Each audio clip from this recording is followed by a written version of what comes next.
Pada pertemuan ini saya akan membahas materi tentang hal-hal apa saja yang perlu diperhatikan oleh seorang pengumpul data pertanahan, khususnya untuk pengumpulan data fisik.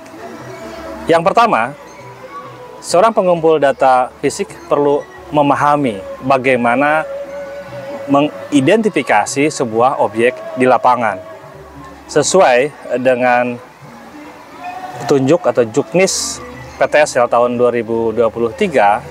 Di situ kita dapat melihat bahwa untuk kegiatan PTSL di tahun 2023 ini ada satu hal yang perlu kita pahami, yaitu ada penggunaan drone.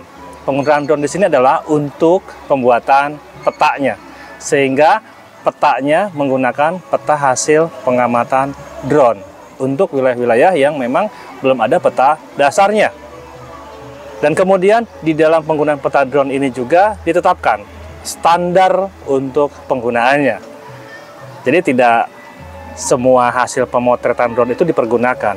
Ada standar yang perlu diketahui dan perlu dilaksanakan oleh pihak yang melaksanakan atau mengerjakan pemotretan dengan menggunakan drone.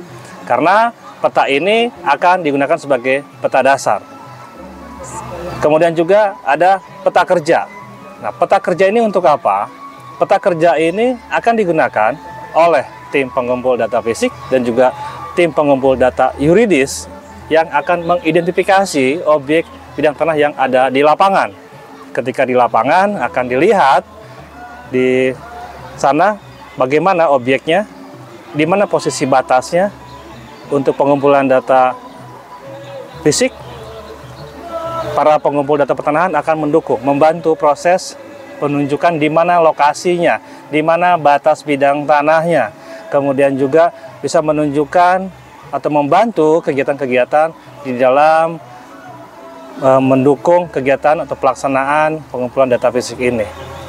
Dan pengumpulan data fisik nanti akan diiringi juga dengan pengumpulan data yuridis, atau bisa juga pengumpulan data yuridis terlebih dahulu baru pengumpulan data fisik, atau bersamaan. Jadi ada 3 kemungkinan di dalam pengumpulan data ini.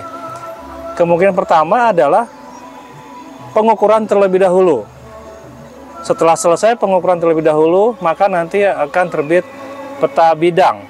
Dan setelah terbit peta bidang, nanti ada pengumpulan data yuridis. Maka pengumpulan data yuridis menggunakan penomoran yang ada di peta bidang, yaitu menggunakan NIB.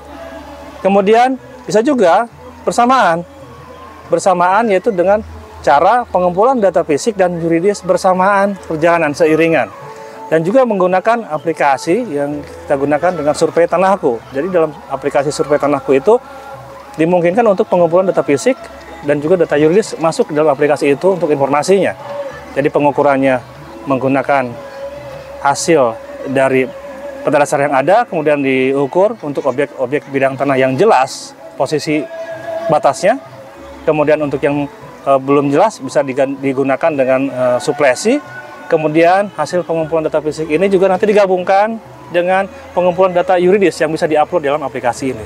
Jadi ini bisa secara bersamaan atau turun bersamaan antara pengumpulan data yuridis dan fisik dalam waktu yang sama.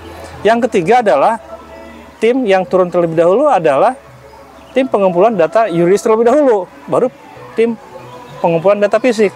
Nah, untuk ini maka tim pengumpulan data yuridis perlu mengetahui bagaimana cara membuat sket dan juga perlu menggunakan peta kerja yang sama, sehingga peta kerja ini juga akan digunakan oleh tim pengumpulan data fisik.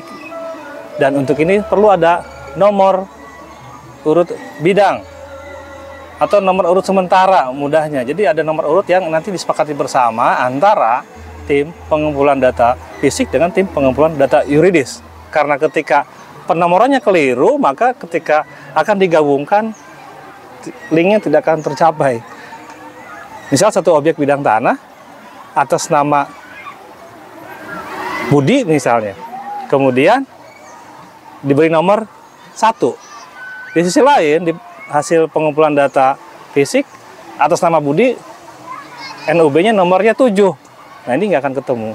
Atau di satu sisi namanya Budi karena itu suaminya, Kemudian di satu kegiatan lagi untuk pengumpulan data fisiknya menggunakan nama istrinya.